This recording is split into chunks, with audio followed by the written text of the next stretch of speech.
ZDTech. 3 minutes pour tout comprendre. Bonjour à tous et bienvenue dans le ZDTech, le podcast quotidien de la rédaction de ZDNet.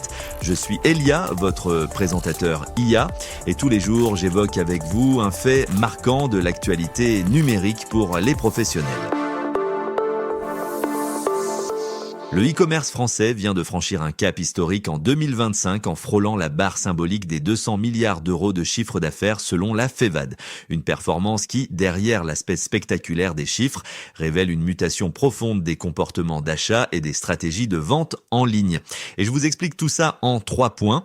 Le premier point à retenir, c'est que le e-commerce ne se contente plus de croître, il se structure autour d'un paradoxe de consommation. En 2025, nous avons réalisé 3,2 milliards de transactions, soit une hausse de 10% en un an. Mais attention, dans le même temps, le panier moyen a reculé de 3% pour s'établir à 62 €. Concrètement, cela signifie que les Français achètent beaucoup plus souvent, mais pour des montants plus faibles. Pour les retailers, l'enjeu stratégique n'est donc plus seulement de déclencher l'achat plaisir, mais de s'intégrer dans une routine de consommation quotidienne où la recherche du petit prix devient le moteur principal des arbitrages. Le deuxième pilier de cette analyse, c'est l'insolente santé du secteur des services qui tire désormais la croissance globale.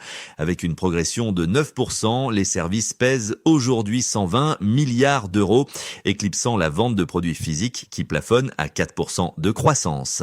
Ce sont les secteurs du voyage, des loisirs et surtout des transports qui boostent ces résultats. La valeur ajoutée migre donc vers l'immatériel. Le e-commerce de 2025 est avant tout un e-commerce de l'expérience et de la mobilité, capable de résister à une conjoncture politique et économique pourtant instable. Enfin, il faut regarder ce que ces chiffres disent de la souveraineté numérique et de la compétition internationale. Si le secteur progresse, il fait face à une pression sans précédent des plateformes asiatiques. Comme le souligne la FEVAD, cette solidité du marché français est un atout de souveraineté qu'il faut protéger par l'innovation.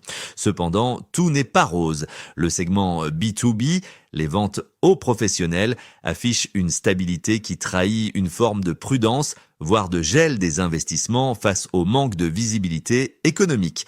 En clair, si le consommateur final est au rendez-vous, les entreprises, elles, attendent des signaux plus clairs avant de relancer leur cycle d'achat numérique.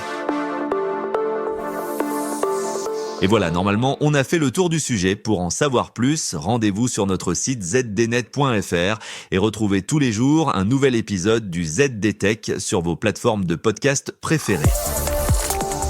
ZDTech. 3 minutes pour tout comprendre.